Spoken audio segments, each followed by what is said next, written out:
할렐루야. 우리 옆분과 인사합시다. 하나님 우리 함께 하십니다. 시작. 하나님 우리 함께 하십니다. 우리 얼굴 보면서 당신의 얼굴을 보니 하나님의 얼굴을 보는 것 같습니다. 시작. 당신의 얼굴을 보니 하나님의 얼굴을 보는 것 같습니다.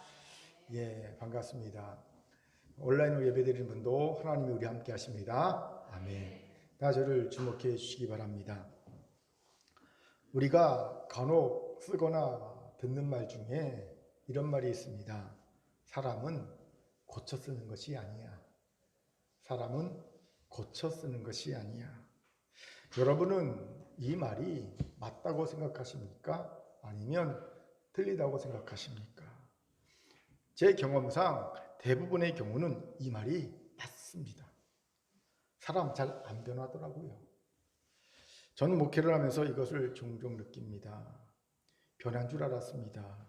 변할 만한 동기가 부여됐고요. 본인이 변하기 위해 노력됐습니다.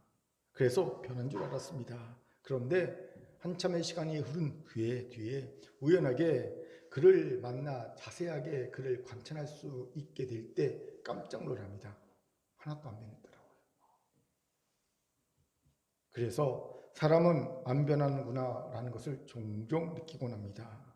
그렇기에 사람은 고쳐 쓰는 것이 아니다라는 말이 대부분의 경우는 맞다는 것을 경험적으로 인정합니다. 하지만 분명 예외는 있더라는 거죠. 드물지만 분명 변화되는 이들도 있습니다. 그래서 찾아봤습니다. 어떤 경우 사람이 변화되는가? 4가지 경우가 있더라고요. 먼저는 종교적 체험입니다. 사도 바울이 대표적인 경우가 아닙니까? 그는 다메섹 도상에서 부활하신 예수를 만난 뒤에 교회의 핍박자에서 사도 바울로 완전하게 변화되지요. 사도 바울이 아니더라도 주변에 종교적 체험으로 180도 확 변한 이들이 있지요. 봤을 겁니다. 두 번째는 죽음의 경험입니다. 우연히 유튜브에서 코마 상태로 일주일간 있다가 극적으로 살아난 미국의 정신의학과 의사의 간증을 들을 수 있었습니다. 그는 하버드대 정신의학과를 졸업한 사실은 철저히 무신론자였어요. 그런데 일주일간 코마 상태에 빠졌거든요. 그 사이에 천국을 경험했습니다. 깨어난 뒤에 그는 완벽한 그리스도인이 됩니다. 하나님의 살아계심을 증거한 자로 바뀌었다는 거지요. 이뿐 아니라 사실은 죽음을 경험한 많은 이들을 인터뷰하고 그것을 책으로 쓴 임사체험이라는 책이 있어요. 일본의 다큐멘터리 작가가 쓴 책인데 수천 명의 사람들, 전 세계에서 공식적으로 죽었다고 인정된 사람들, 그런데 기적적으로 살아난 사람들이 있거든요. 그들을 인터뷰했습니다. 그리고 그들의 삶을 봤더니 100% 다 그 전과 후가 바뀌었다는 거예요. 완벽히 다른 사람으로 산다는 것을 발견하게 되었다는 겁니다. 여러분, 죽음을 경험하면 사람은 바뀌어요. 세 번째는요, 수행을 통한 알아차림과 정신 분석을 통한 인지 교정입니다. 자꾸 자신을 통찰하다 보면 자신의 연약함과 잘못을 깨닫게 되지요. 보게 되지요. 자신의 어떤 부정적 생각이, 감정들이 어디에 기인하고 있고 어떻게 오해가 되고 잘못되었는지를 깨닫게 됩니다. 이러면 바뀔 수 있습니다. 제가 요즘 이런 경험을 하고 있어요. 생명일기를 꾸준하게 3년 이상을 쓰고 있습니다. 그러다 보니까 어느덧 내 감정이 바뀌고 내 생각이 바뀌더라고요. 제가 제일 못하는 게 정리하는 거예요. 저는요 정말 정리 못하거든요. 집에 들어가면서 확 벗어서 그냥 가는 길에 쫙 깔아놓습니다. 양말부터 시작해갖고 쫙 깔아놓고 사는데 지금은요 정리하는 게 재밌어요. 좋습니다. 또 집안일 엄청 귀찮아하거든요. 사모가 저 집안일 시키려면요 여러 번 이런 소리 저런 소리 들어야 합니다. 그런데 이제는요 알아서 즐기면서 집안일 합니다. 왜요? 바뀌었거든요. 제가 저를 통찰해 보면서 무엇이 잘못됐고 어떤 감정이 잘못된지를 보면서 바뀐 거예요. 네 번째는 좋은 배우자를 통한 결핍 충족입니다. 제 여자 후배 간사 중에 아주 이쁘고 똑똑한 친구가 있었어요. 그런데 굉장히 우울해합니다. 왜요? 자존감이 낮아요. 가정 형편이 어렵기 때문에 사랑을 충분히 받지 못했기 때문입니다. 그런데 이 친구가 연대 조이어 출신 형제랑 만나 교제해서 결혼했거든요. 결혼한 후에 얼마 뒤에 그 여자 후배 간사를 만났는데 이런 얘기 하더라고요. 제가 변화됐어요. 우리 남편의 끊임없는 조건 없는 칭찬과 사랑 때문에 제가 바뀌었어요. 그러더라고요. 남편이 끊임없이 인정해주고 칭찬해주고 사랑해주니까 낮은 자존감이 회복된 거예요. 결핍이 충족된 거예요. 진짜 얼굴이 환해졌더라고요. 좋은 배우자를 만나면요, 인생이 바뀔 수 있다는 거예요. 보세요. 무려 4가지의 경우에 우리는 변화될 수 있다고 합니다. 이 중 첫 번째가 뭐였습니까? 종교적 체험입니다. 이 말의 의미가 뭘까요? 우리 그리스도인들에게는요, 사람은 고쳐 쓰는 것이 아니다라는 말이 전혀 먹히지 않는 틀린 말이 더해야 한다는 겁니다. 우리가 진짜 예수를 만났다면 말이지요. 그렇습니다. 진짜 예수를 만난 사람치고 인생이 180도 바뀌지 않는 사람은 없습니다. 바뀔 수밖에 없습니다. 그가 과거에 어떤 사람이었든 그건 상관없어요. 얼마나 흉악한 죄인이었든 그건 상관없습니다. 얼마나 나약한 사람이었든 그건 상관없습니다. 예수를 만나는 순간 우리는 완전히 바뀔 수밖에 없습니다. 그렇게 진짜 예수를 자신이 만났는지는 이것을 확인하면 됩니다. 내가 예수를 만난 뒤에 바뀌었는가? 변화되었는가? 아니면 변화되지 않았는가? 이건 모태신앙도 마찬가지예요. 모태신앙도요, 예수를 만났다면 그 전과 후가 완벽하게 다를 수밖에 없습니다. 그런데 우리는 다들 예수를 만나긴 했어 설핏 스치듯 만난 이들이 대부분입니다. 진하게 제대로 만나야 되는데 설핏 스치듯 만났다는 거지요. 그러니 변화되었다고 말하기도 애매하고 변화되지 않았다고 말하기도 애매한 어중간한 상태에 있는 그리스도인들 교회 내에 수두룩합니다. 여러분은 어떻습니까? 이러니 사람 고쳐 쓴 거 아니다라는 세상의 지혜의 말에 반박 한 번 못하고 고개를 끄덕이는 거예요. 맞아. 이거 반박해야 되는 거야. 나를 봐. 나 봐. 바뀌었잖아. 고쳤을 수 있어. 이렇게 반박해야 되는데 그런가 봐. 끄덕이는 거예요. 사실 사람 고쳐 쓰는 것 아니다. 이 말은 그러니 사람을 바꾸려고 하지 말고 있는 그대로 용납해 쓰든가 아니면 정말 그게 자신 없으면 쓰지 말든가 그렇게 해야지 그냥 써놓고 바꾸려고 하지 마. 이런 뜻이거든요. 그렇게 이제 사람은 고쳐 쓰는 것이 아니다라는 세상의 지혜가 틀렸음을 다른 누가 아닌 우리가 보여줘야 합니다. 왜요? 우리는 살아계신 하나님을 만났고요.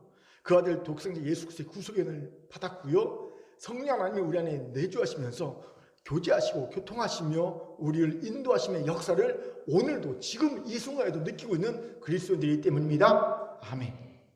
자, 옆방과 인사합시다. 사람은 변할 수 있음을 우리가 보여줍시다. 시작. 사람은 변할 수 있음을 우리가 보여줍시다. 이런 우리에게 본문의 마가가 귀한 통찰을 주지요. 왜요? 사도 바울은 마가를 고쳐 쓰고 있기 때문입니다. 무슨 말입니까? 우리 디모데후서 4장 11절 말씀 한 목소리 같이 읽겠습니다. 시작. 누가만 나와 함께 있느니라 마가를 데리고 오라. 그가 나의 일에 유익하니라. 아멘. 여기서 유익하다는 말은요, 한마디로 쓸모가 있다는 겁니다. 합당하다는 뜻이에요. 다른 데 보면 이걸 합당하다로 번역하고 있어요. 마가는 내 일에, 내 사역에 아주 쓸모가 있어. 아주 합당한 사람이야 라는 말입니다. 여러분, 사도 바울이 누굽니까? 하나님의 일을 함에 있어서만큼은 깐깐하기로는 둘째가라면 서러운 사람이 사도 바울입니다.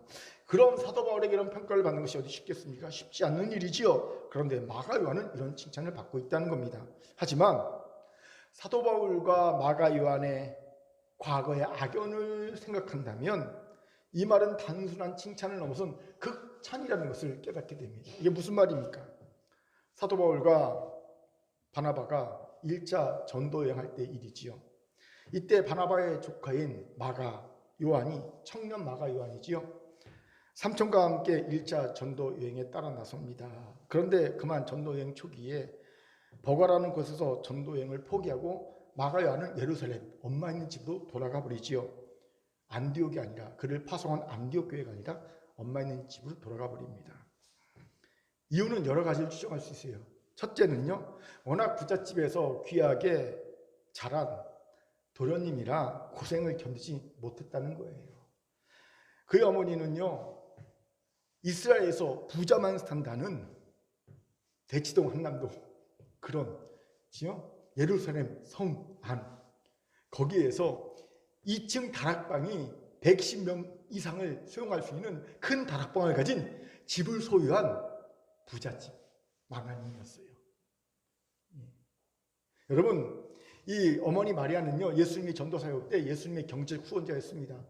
예수님이 수십 명을 몰고 다니셨잖아요. 그들의 먹고 입고 여행금이 다 됐던 사람이 바로 이 마가 요한의 어머니 마리아입니다. 그리고 마가의 다락방에서 110문도 이상이 모여서 기도하지 않습니까? 40일 동안 그들을 먹여주고 입혀주고 재워준 그 많은 경비 누가 감당합니까? 어머니 마리아가 감당합니다. 이게 부자가 아니면 감당 못해요.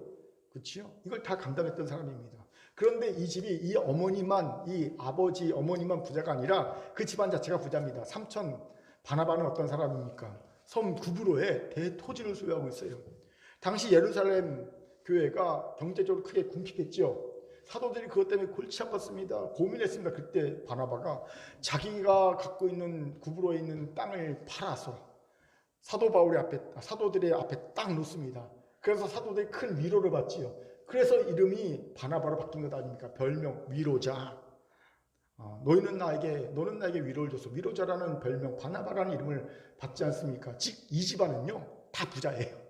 부잣집에서 안락하게 편하게 좋은 교육 받으면서 고생 없이 자란 귀한 도련님이 마가 요한입니다. 그러니 그나마 배로 여행할 때는, 구브로까지 배로 여행할 때는요 어려움이 없었어요. 배물만 안 한다면. 그런데 이제 버가에서부터는요 뭘 해야 됩니까? 육로로 이동을 해야 합니다.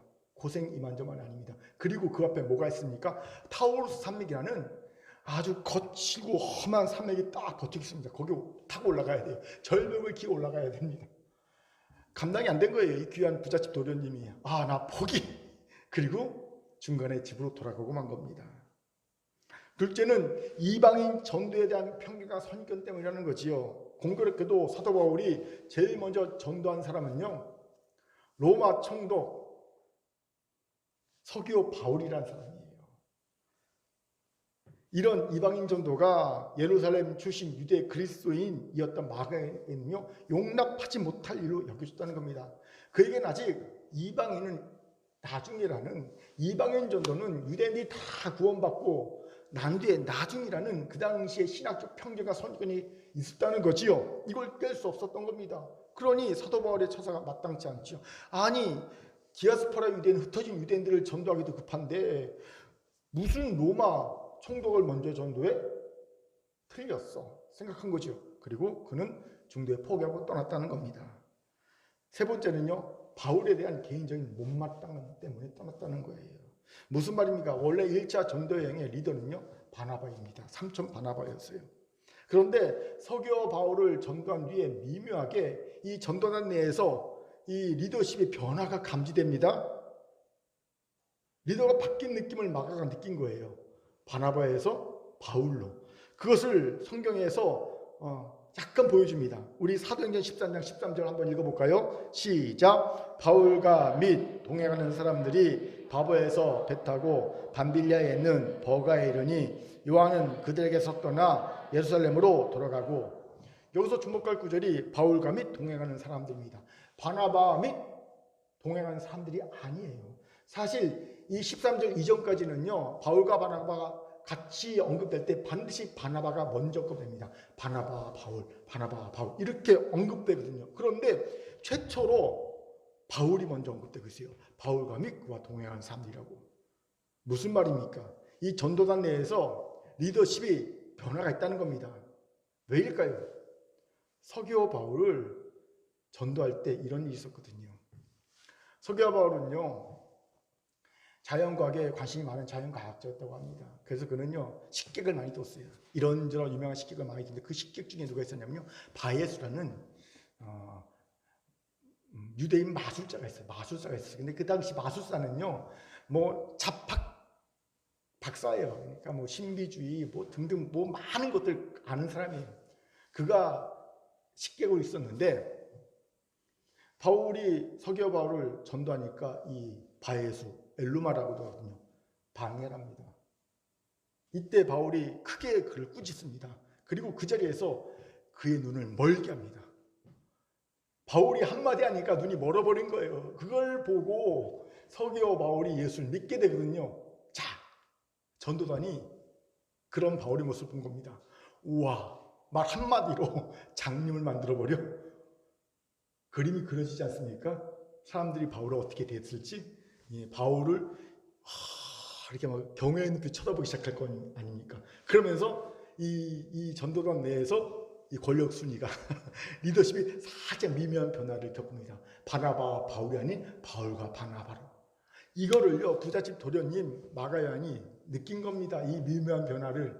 기분 나쁘죠. 삼촌 따라왔는데 우리 삼촌인데 우리 삼촌이 리더인데 사람들이 우리 삼촌보다 바울을 더 지대하는 것 같으니까 기분이 나쁜 겁니다. 그리고 그는 눈꼴 신 걸 내가 볼 일이 없다. 이게 부잣집 도련님의 특징이죠. 눈꼴 신 걸 내가 볼 일이 없다. 그리고 중도에 포기하고 예루살렘으로 떠났다는 거예요. 엄마 품으로 간 겁니다. 아직 어리지요. 중도 포기해도요 어디로 가야 됩니까? 안디옥 교회로 가야 되잖아요. 그렇죠? 자기를 파송한 안디옥 교회로 가서 사정을 얘기해야 되는데 이 어린 친구들은요 고생하고 힘들면 뭐가 생각납니까? 엄마 품이 생각나요. 그러니까 안디옥을 안 가고 엄마 품에는 예루살렘으로 쪼르르 달려가는 거. 엄마한테 이르러 엄마 나 이런 일 때문에 왔어 이르러 간 겁니다. 아직 어립니다. 그런데 이런 마가 요한으로 인해 문제가 터지고 맙니다. 2차 전도여행을 다시 떠나려고 할 때 이 바나바는요 그래도 내 조카 마가 요한을 데리고 가자고 얘기하죠. 그런데 사도 바울이 보통 깜깜한 사람입니까? 절대 안 된다고 그러지요. 그는 우리를 배신하고 중도에 포기하고 떠난 사람이야. 그런 사람 믿을 만한 사람이 아니야. 절대 안 돼. 그는 사실 바울한테는 쓰레기 취급당하는 겁니다. 그리고 이것 때문에 평생의 동역자로 함께 갈 수 있었던 바울과 바나바는 크게 다툽니다. 성경에 크게 다퉜다고 기록될 정도 크게 다툽니다. 그리고 각자 갈라섭니다.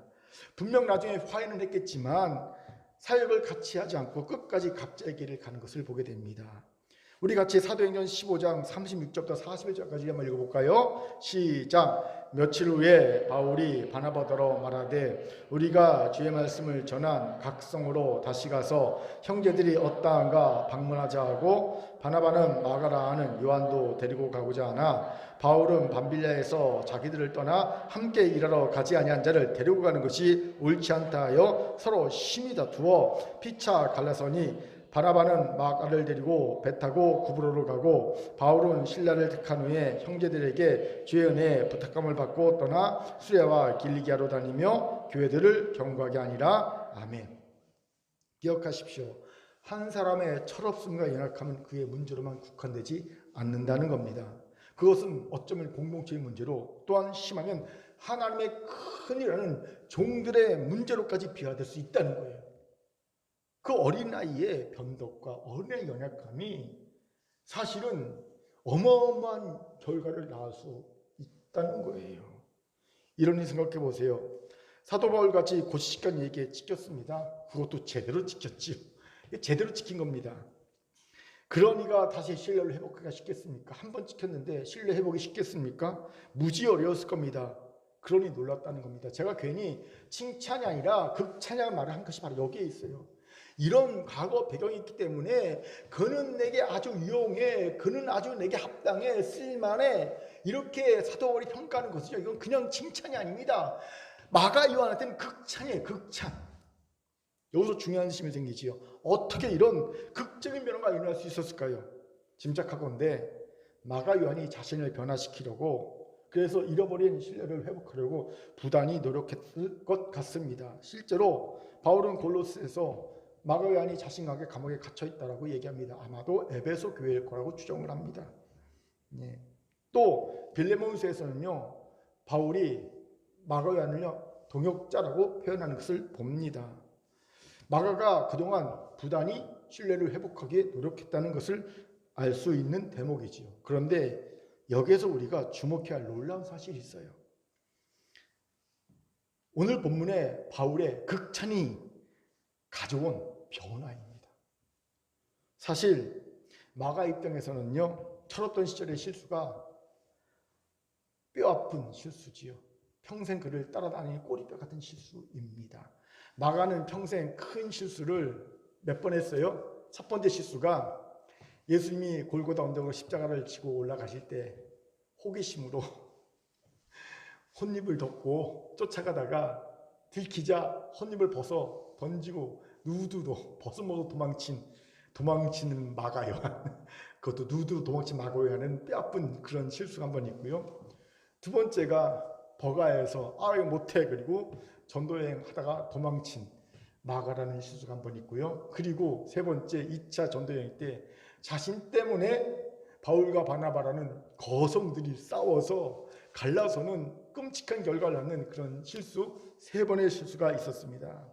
이 얼마나 부끄러운 과거요, 꼬리뼈입니까? 그렇기에 바울이 아무리 마가가 같이 감옥에 갇혀 있다, 나의 동역자다 언급해줘도요, 이 상처, 이 꼬리뼈 쉽게 없어지지 않았을 겁니다. 그런데 마가에 대해 가장 나쁜 평가를 했던 바울이 그의 마지막 순간에, 죽음을 앞둔 순간에 마가에 대해 극찬으로 결정적 한 방을 날리는 겁니다. 마가는 내게 아주 유익하다. 내게 유익한 것은 하나님 일에 유익하다는 겁니다. 내게 합당하다. 하나님 일에 합당하다는 겁니다. 그만큼 하나님 일에 합당하도록 연단받았고 훈련받았다는 거거든요.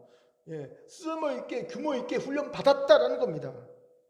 그리고 우연의 일치인지 아니면 그 극찬 때문인지 이후에 마가는 이전의 마가와 완전히 달라집니다. 어떻게 달라집니까?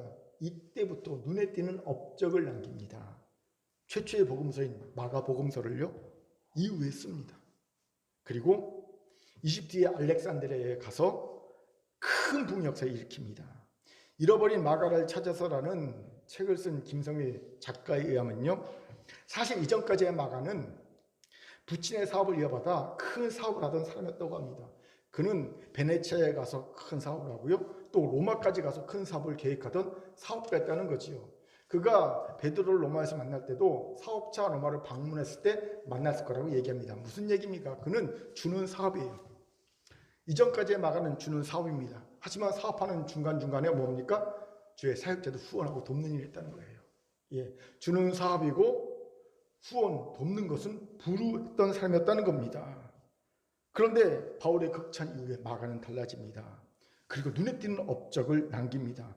무슨 말입니까? 바울이 마가를 고쳐 썼다는 거예요. 그렇습니다. 마가 자신이 변화에 대한 노력도 있었지만 바울이 마가를 고쳐 쓰고자 하는 바울 자신의 노력도 있었다는 겁니다. 마가의 변화에 바울이 고쳐 쓰고자 하는 것도 한몫을 하고 있음을 봅니다. 이것이 도전이 됩니다. 우리는 한 번 신뢰를 잃어버리면 다시 그를 고쳐 쓸 엄두를 안 냅니다. 한 번 배신한 놈이 두 번은 못하겠어? 뭐 이런 마음같이 한 번 뒤통수 때려놓으면 두 번도 때릴 수 있어. 그렇게 생각하지요. 그리고 간혹 용기를 내서 다시 써도 편견의 선입견으로 봅니다. 또 그럴지 몰라. 용기를 내서 써놓고 또 그럴지 몰라 그러면서 자꾸 의심의 눈치로 바라봅니다. 그러니까 결국 안 좋은 결과를 낳게 되지요. 그런데 바울은 어떻게 그에게 큰 상처를 준 마가를, 그것도 한 번도 아니고 반복적으로 큰 상처를 준 마가를 이렇게 극찬까지 하면서 고쳤을 생각을 있었을까요? 그렇죠? 그것이 궁금합니다. 같이 알아봅시다. 먼저 바울은 큰 실수도 삶을 크게 보면 별것이 아니라는 사실을 깨달았다는 거예요. 어떻게 이런 말 할 수 있을까요? 우리 같이 디모데후서 4장 6절 읽겠습니다. 같이 읽죠. 시작. 전제와 같이 내가 부어지고 나의 떠날 시간이 가까웠도다. 아멘. 6절에서 우리는 바울이 처한 상황을 짐작하게 됩니다. 그가 곧 죽을 날이 가까워왔다는 겁니다. 여러분, 사람의 죽음을 앞두게 되면 비로소 생기는 분별력이 있다고 해요. 딱 죽음을 앞두게 되면요, 사람은요, 이 땅에 살 때 진짜 무엇이 소중한지, 무엇이 소중하지 않은지를 분별하는 분별력이 생깁니다. 참 그게 죽기 전에 예, 우리가 건강할 때 생기면 얼마나 좋겠습니까? 그런데 비로소 죽을 때 진짜 소중한 게 무엇이었구나, 내가 그토록 애쓰고 그토록 갈망하던 것은 사실 소중한 게 아니었구나라는 걸 그때 비로소 깨닫게 된다는 겁니다. 그래서 사람이 죽을 때 공통적으로 하는 후회가 있대요. 모든 사람이 공통적으로 죽을 때 후회가 뭔지 아십니까? 좀 더 사랑할 걸, 좀 더 많이 용서해 줄 걸, 이거 후회한대요.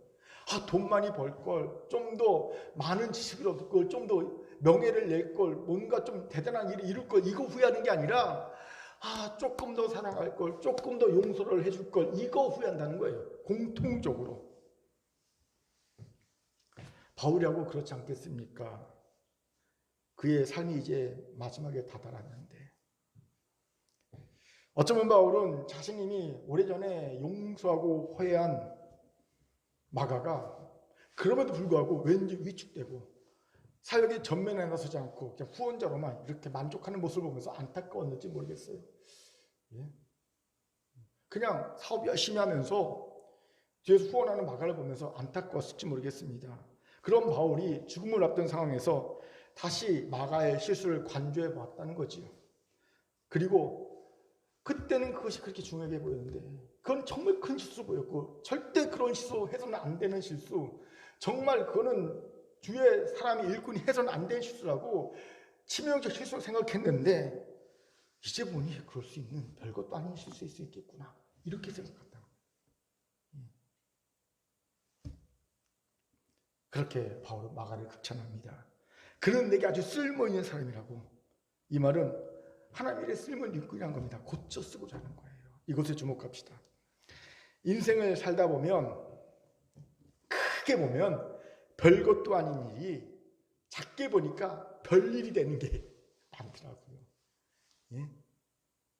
여기서 크게 본다는 것은요, 인생을 길게 본다는 의미고요. 그리고 하나님의 합력하여 선을 이루심을 믿는 믿음으로 우리 인생을 본다는 거고요. 그리고 마치 내가 지금 죽음을 바로 앞에 둔 사람인 것처럼 내 인생을 바라본다는 걸 의미합니다. 그럼 작게 본다는 건 뭡니까? 작게 본다는 것은요, 당장 오늘만 두고 본다는 의미고요. 길게 보지 않고, 그리고 하나님의 합력하여 선을 이루심을 믿지 않는 모습으로 문제를 본다는 것을 의미하고요. 그리고 죽음을 고려하지 않는 상태에서 그 문제를 본다는 것을 의미합니다. 이런 의미로 어떤 사람이나 어떤 일을 크게 보면요, 별일이었던 게 막 난리나 일이었던 게 아무것도 아닌 일이 돼버리더라고요. 뭐 그럴 수 있지, 그럴 수 있어, 이렇게 되더라는 거예요. 예를 들어 입시에 떨어지는 거, 연애에 실패하는 거, 사업에 실패하는 거, 건강에 나빠지는 거, 사람들은 큰일이지요. 그리고 이 큰일 때문에 좌절과 슬픔을 느끼고 납니다. 자신의 삶에 이게 별일처럼 느끼는 거예요. 크나큰 별일입니다. 상처를 주고 아픔을 주는 별일입니다. 그런데 크게 보면 이 별일이 아니게 느껴지거든요. 설령 내가 죽을 병에 걸렸습니다. 그래서 곧 죽게 되었습니다. 크게 보면요, 어차피 죽을 거, 좀 일찍 죽는 것 뿐입니다. 여기에 안 죽을 사람 있어요? 없어요. 어차피 죽을 거, 좀 일찍 죽는 것 뿐이고요. 그리고 우린 죽으면 천국 아닙니까? 뭘 두려워할 게 있어요? 별일이 아닌 거예요. 그냥 대단한 일이 아닌 거예요.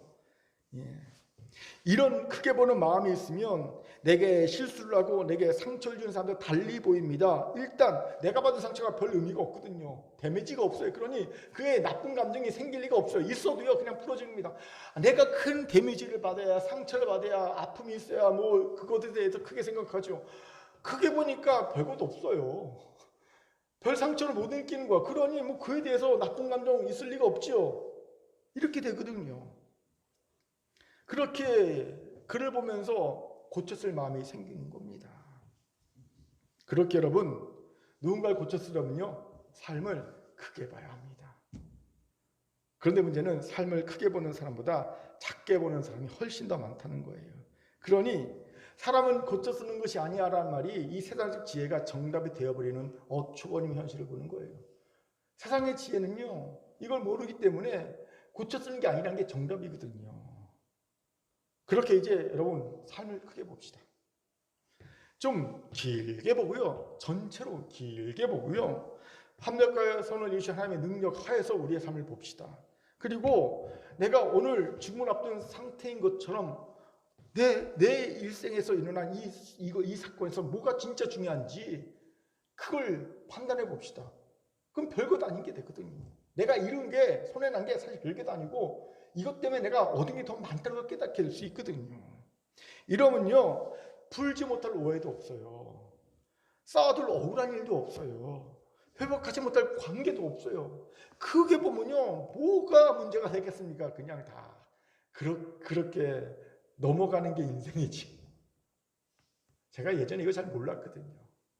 근데 이제 이렇게 크게 보는 마음을 가지니까 아유, 뭐 용서 못할 것도 없고 쌓아둘 억울함도 없고 풀지 못할 관계도 없고 누구랑 원수 맺을 일이 하나도 없고 이해 못할 일이 없더라고요. 용납 못할 일이 없더라고요. 다 그럴 수 있죠. 그런 거지요. 이렇게 되더라는 겁니다. 그러니까 여러분을 볼 때 전 그래요. 사실 예전에는 어떻게 그게 뭐 의미가 있어요. 어떻게 그래요.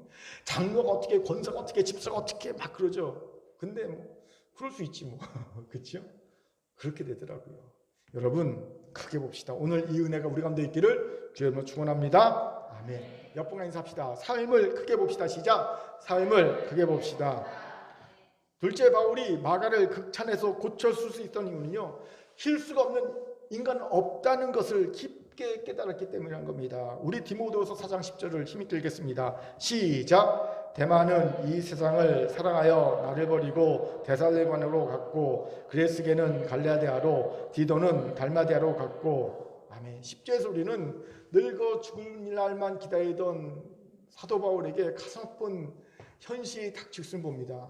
평생 그와 함께하고 평생 그와 함께 할 줄 알았던 동역자들이 그를 다 떠나는 거예요.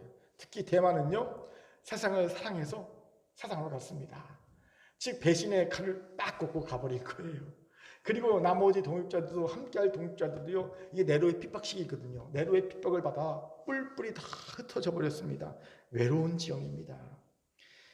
이것이 늙고 병든 바울에게 무엇을 깊게 깨닫게 해줬을까요? 아, 사람은 다 누구나 다 실수할 수 있는 존재구나 라는 걸 깊게 깨닫게 해주었을 겁니다. 그렇습니다. 실수가 없는 인간은 없습니다. 성경 보세요. 세상의 물로 다 심판받을 때 의인이여 당대 완전한 자라는 평가를 받은 노아도 홍수 후에 포도 농사를 짓고 포도주로 대추해서 하체를 다 벌거벗은 채로 잠자는 주틀을 벌입니다. 실수하죠. 그래서 애꿎은 손자 저주하지 않습니까? 여러분 믿음의 조상 아브라함도 보십시오. 그는요 아내 사라를 2번이나 누이라고 속여서 시집 보냅니다. 큰 실수를 2번이나 하지요. 모세 보십시오. 40세에 그는 실수로 사람을 죽입니다. 우리 실수로 사람 죽인 사람 있습니까? 없지요. 좋습니다. 그때는 좀 젊은 혈기에 그렇다 칩시다. 그는 하나님이 그를 성수시킨 나이 많은 때도요, 무리바 반석에서 자신 혈기를 참지 못하고 하나님의 영광을 드러내고 하나님의 궁력이 있는 마음을 이해하지 못한 상태에서 분노해서 지팡이로 반석을 쳐서 물을 냅니다. 큰 실수를 합니다. 그 때문에 가나안 땅에 못 들어가지요.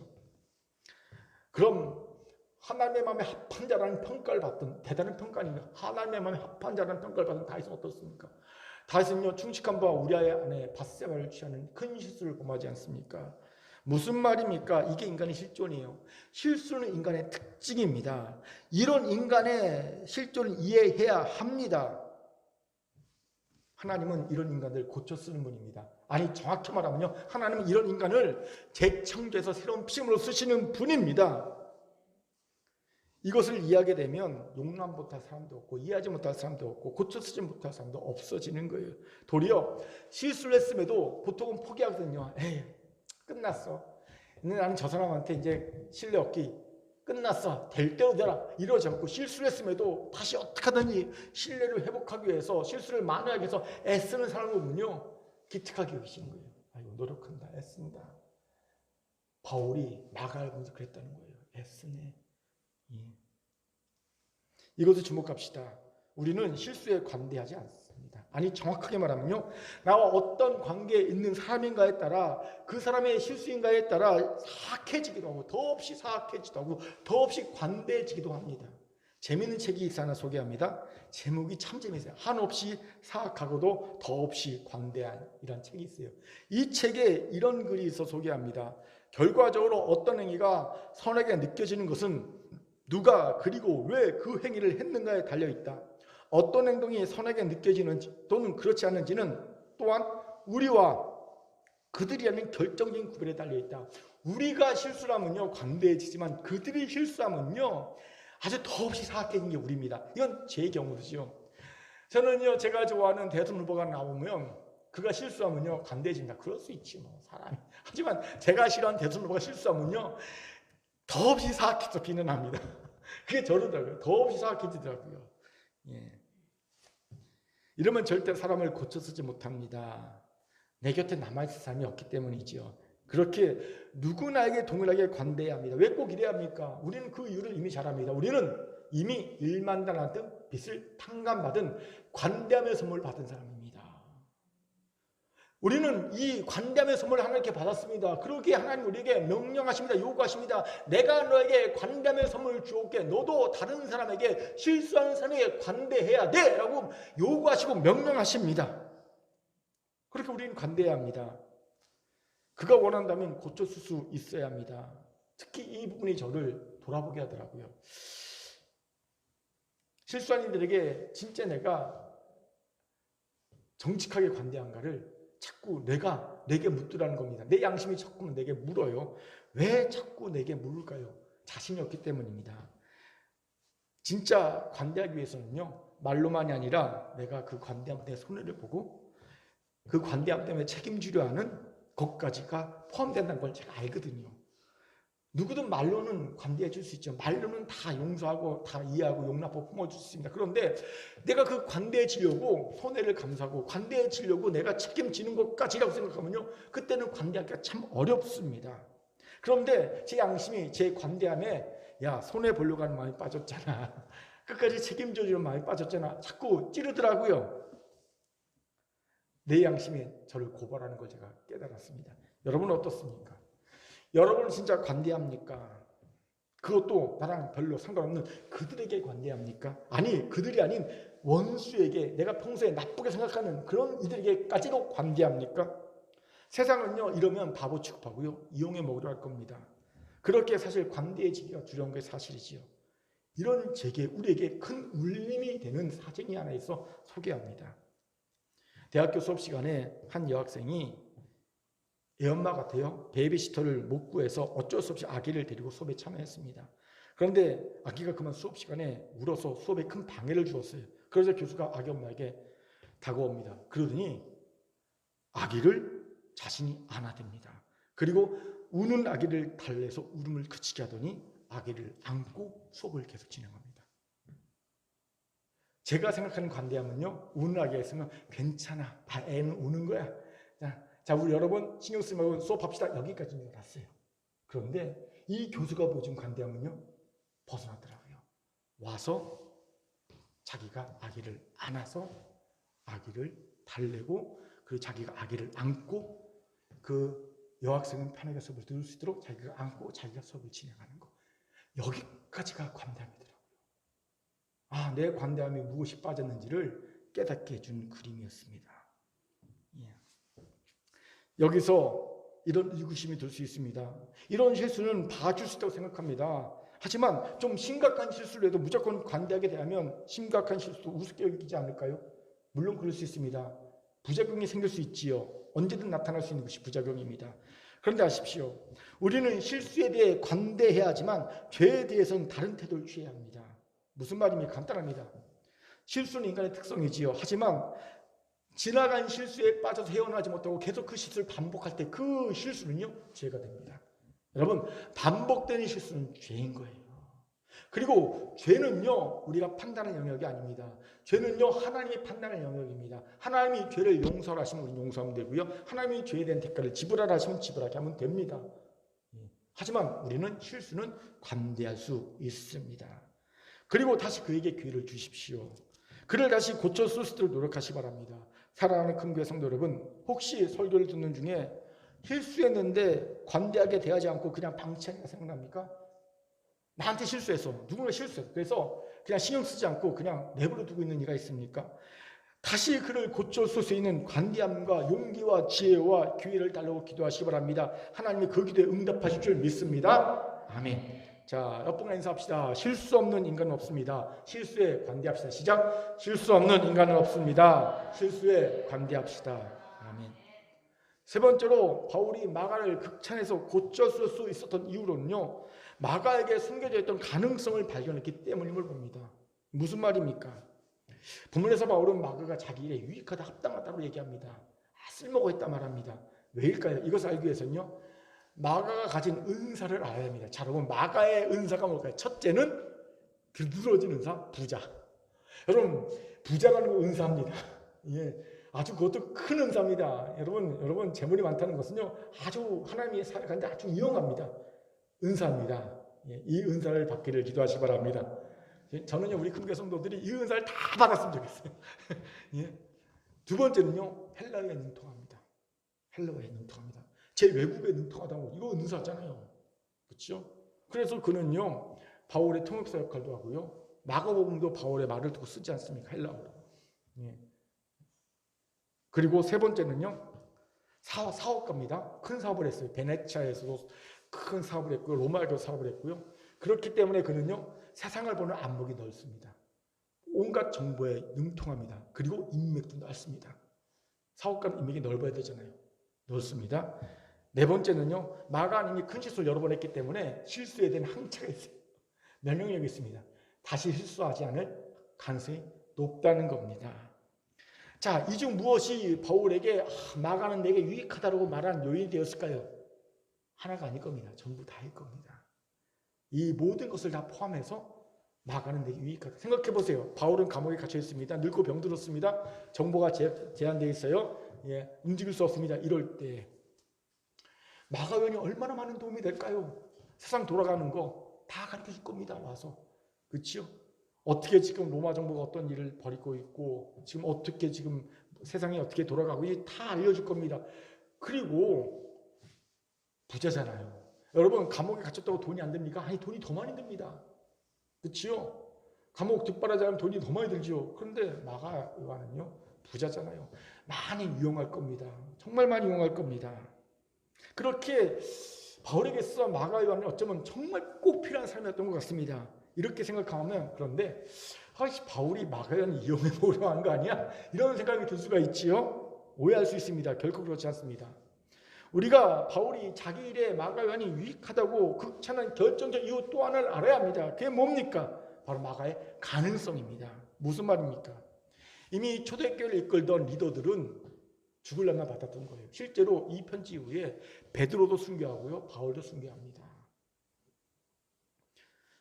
이런 상황에서 바울이 무엇을 가장 걱정했겠습니까? 자신들이 죽고 난 뒤에 남아있는 교회들을 이끌 리더들을 세우는 것, 이게 바울이 가진 가장 큰 고민이었어요. 그래서 디모데후서 쓴 거 아닙니까? 왜 디모데후서 씁니까? 디모데를 자신이 죽고 난 뒤에 디모데를 교회 리더로 세우려고 디모데후서 쓴 것 아닙니까? 그러니까 바울의 염려와 걱정, 가장 큰 근심은요, 자기 리더십을 세우는 거였거든요. 그런 바울이 특별히 마가를 데리고 오라고 합니다. 자기 일에 유익하다고, 이용하기 위해서 아닙니다. 그럼요, 자기 리더로 세우기 위해서입니다. 사실 그만큼 좋은 제목도 없지 않습니까? 그는 첫째, 예수의 전도 사역을 지원했던 믿음의 가문 출신입니다. 어머니 마리아, 삼촌 바나바, 그 믿음의 가문에서 잘 큰 아이입니다. 예, 아주 동량으로 잘 큰 아이예요. 동량으로 잘 큰 아이입니다. 그리고 예수님의 생전 모습을 봤습니다. 예수님의 가르침을 받았어요. 그런 사도들이 몇 없지 않습니까? 그뿐 아니죠. 그는요, 오순절 마가의 다락방에 맺은 성령 역사의 현장에 같이 있습니다. 성령의 은혜를 같이 받았던 사람입니다. 예. 그리고 그는 예루살렘 교회의 멤버입니다. 초기 멤버입니다. 그리고 교회 사정이 밝습니다. 사도들과 그보다 더 친한 사람도 없습니다. 인맥이 참 좋습니다. 그의 별명이 뭔지 아십니까? 베드로의 입이라는 별명을 갖고 있어요. 베드로를 통역해줬거든요. 헬라어에 능통하지 못한 베드로를 로마 가서 통역해준 게 이 마가 요한이군요. 베드로의 입입니다. 사도들과도 인맥이 많습니다. 지금 예수님 때부터 그 어머니 때부터 아버지 때부터 같이 했으니 돈도 많으니 걱정할 것이 없죠. 어려운 교회들 사정에 힘이 되지 않겠습니까? 실제로 마가 요한은요, 베드로와 바울이 죽은 뒤에 이집트로 갑니다. 그래서 이집트 알렉산드리아에서 전도를 합니다. 그리고 알렉산드리아 교회를 크게 부흥시킵니다. 엄청난 부흥을 일으킵니다. 지금도 여러분 콥트 기독교인이라고 들어보셨을 겁니다. 몇 년 전에 그 이슬람 무장 단체들이 콥트 기독교인들을 단체로 그 처형하는 동영상을 딱 보여서 세계적인 논란이 일어났지요. 순교를 당하더라고요, 기독교인들이. 근데 이 콥트 기독교인들이 누구냐면요, 마가 요한에 의해서 전도된 사람입니다. 아직도 이집트에는요, 마가 요한을 제1의 1대 주교, 그리고 마가 요한이 가장 위대한 마가복음을 썼고, 그리고 지금도 가장 큰 교회, 최초의 교회 설립자이고, 이렇게 추대하는 게 이 콥트 기독교예요. 이집트 사람들입니다. 바로 이런 가능성을 바울은 마가 요한에서 본 겁니다. 그러니 고쳤을 마음이 생겨난 거죠. 이것에 주목합시다. 우리는 항상 실수를 합니다. 이미 말한 대로 인간의 특성은 실수입니다. 그런데 우리는 문제가 뭐냐면요, 인간이 실수한 존재임에 불구하고 누군가 실수하면요, 그 순간 그에 대한 가능성에 눈을 감아버립니다. 누가 딱 실수하면요, 끝났어. 탁 닫아버리는 거예요. 가능성에 대해서. 안타까운 일이 아닐 수 없어요. 그런데 더 심각한 문제는요, 교회 리더들이 그런다는 거예요. 목회자들이 그런다는 겁니다. 성도들이 실수하거나 누군가 실수하잖아요. 그러면 그 실수함에도 불구하고 그의 가능성을 봐줘야 되는데, 실수하는 순간 그는 끝났어. 더 이상 안 돼. 딱 눈을 감아버리고 그의 가능성이 있어. 더 이상 그를 고쳤을 마음을 갖지 않는다는 거예요. 이건 리더로서의 심각한 직무유기입니다. 왜요? 하나님이 교회 안에 리더를 두신 이유는요, 실수한 인간들이지만 인간들 속에서 가능성을 찾아내라는 것이기 때문이죠. 제 얘기가 아닙니다. 존 맥스웰 목사의 리더를 위한 매일의 약속 중에 나오는 내용입니다. 소개합니다. 하나님의 교회 안에 리더를 둔 이유 중 하나는 모든 사람들로 하여금 자신의 위치를 발견할 수 있도록 돕기 위해서다. 가끔 나는 그것이 숨겨진 보석을 찾아 그 보석을 갈고 닦는 작업이라고 생각한다. 리더는 사람들로 하여금 하나님이 창조하신 뜻대로 목적을 이룰 수 있도록 도와야 한다. 숨겨진 것을 찾고 불확실한 것에 용기를 주고 아직 훈련받지 않은 미숙한 점을 보완하고 무력한 부분에 대해서는 힘을 실어 주어야 할 소명이 있다. 예수님이 충동적이고 교육받지 못한 어부인 시몬을 다이아몬드 원석으로 보셨던 것을 기억하라.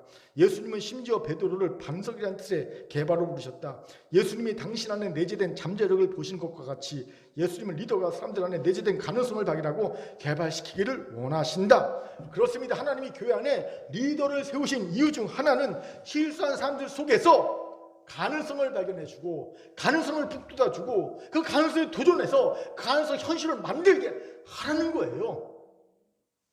저는 이런 의미에서 항상 큰교회 성도들을 이렇게 봅니다. 제 은사가 가능성 보기입니다. 저는요, 여러분 한 명 한 명을 보면서 막 꿈을 꾸거든요.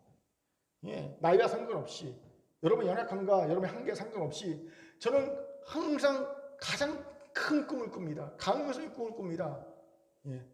그리고 그것을요, 선포해주고요, 그것을요, 기도해줍니다. 그리고 계속 그것을 동기를 부여해줍니다. 그리고 저는 요즘 놀랍게도요, 내가 몇 년 전에 가능성을 보고 선포하고 기도해주고 동의해준 대로 가능성의 열매들을 현실로 맺어가는 성도들 보면서 썰썰한 재미를 느낍니다. 이 재미가 만만치 않더라고요. 그때는요, 목사님 내가 그런데 가능성이 현실화되는 것을 보면 그걸 보는 재미가 굉장해요. 굉장합니다. 그런데 반대로 안타까운 일들이 있어요. 하나님이 목회자를 통해 가능성을 발견하게 하시고 가능성을 가르쳐주고 가능성을 선포하고 기도해주고 자꾸만 동기를 부여해주는데도 불구하고 스스로 거부하고 많이 들이죠. 평양감사도 자기가 싫다면 그만이라는 말이 여기에서 통용됩니다. 그런데 이런 성도들 의외로 많습니다. 입으로는 아멘하지만 속으로는 설마. 입으로는 아멘 잘합니다. 그러지만 속으로는 설마합니다. 제가 왜 이럴까를 궁금해 생각해봤어요. 왜 저도 못 먹을까? 저도 못 먹을까 고민해보고 기도해봤더니 이유가 있더라고요. 실패에 대한 두려움, 도전에 대한 두려움, 낮은 자존감, 극복하지 못한 과거의 상처 등등의 이유더라고요. 그런데 여러분, 제가 지금 이미 얘기한 실패에 대한 두려움, 도전에 대한 두려움, 그리고 낮은 자존감, 극복하지 못한 과거의 상처, 이것들 우리에겐 어떤 존재입니까? 이미 우리에겐 아무 상관없는 겁니다. 우리는 예수와 함께 십자가에 못 박혀 죽었고 장대되었으며 부활하여 새 생명을 살고 있는 존재 아닙니까? 이제 이런 옛사람들은요, 우리에게 어떤 영향도 미칠 수 없고 미칠 수 없어야 합니다. 아멘. 뭐 이것 때문에 그런데 뭐 두려워하고 염려하고 이것 때문에 못합니까? 이미 이것들은 예수와 함께 십자가에 못 박혀 죽었고 나는 예수 안에서 모든 걸 할 수 있는 새로운 피조물이 되었는데 말입니다. 이 믿음이 있어야지요.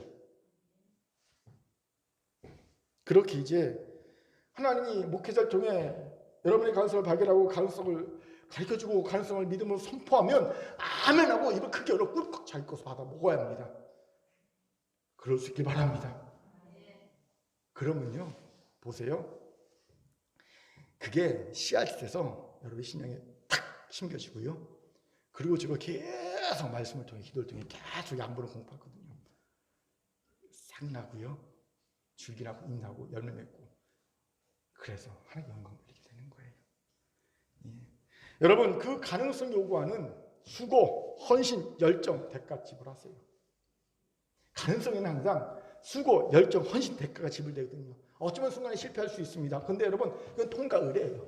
실패 없이 성공한 사람이 있습니까? 단 한 명도 없습니다. 인류 역사상 누구도 실패 없이 성공한 사람 없습니다. 이게 실패는 성공의 통과 의례입니다. 그냥 그런가 보다, 내가 성공을 위해서 한 단계 더 밟았다 이렇게 생각하고 툭 치고 다시 도전하는 겁니다. 그래야 하나님께서 주신 놀라운 성공을 거두지요. 바라기는 여러분 안에 있는 가능성이 현실되어 하나님 나라 교회에 그리고 내 삶에 큰 유익이 되고 나를 성장 성공시키는 열매를 거두게 되는 은혜가 있기를 주의 이름으로 축원합니다. 아멘. 자, 옆분과 인사합시다. 가능성을 봐주고 보여준 가능성은 받아 먹읍시다. 시작. 가능성을 봐주고 보여준 가능성은 받아 먹읍시다. 이제 말씀 마치죠. 오늘 이 말씀을 전한 이유가 있어요. 기도하는데 하나님이 우리 가운데 실수했기에 우리가 포기하고 방치한 마가가 너무 많다라고 말씀하셨기 때문입니다. 진짜로 돌아보니까 내게도 내가 방치한 실수한 마가가 있더라고요. 하나님은 우리에게 말씀하십니다. 내가 그 마가를 고쳐 쓰기 원한다. 하나님은 내가.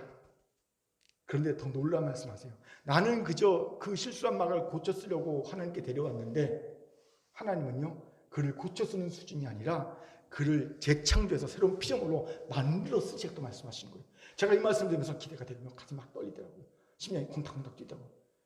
와, 나는 그저 고쳐 쓰려고 데려왔는데 마가를 데려오라고 해서, 그런데 하나님은 그 마가를 새로운 피조물로 재창조하실 거라고 약속하시니 이 얼마나 기대가 됩니까? 설레더라고요. 여러분, 여러분이 잃어버린 마가, 여러분이 방치한 마가, 여러분이 그냥 내버려둔 그 마가를 하나님께로 데려오시기 바랍니다. 그러면 그 마가를 하나님은요, 고쳐 쓰는 수준이 아니라 새로운 피조물로 재창조할 줄 믿습니다. 이를 위해 우리 안에 있는 방해물들 제거합시다. 삶을 좀 크게 보세요.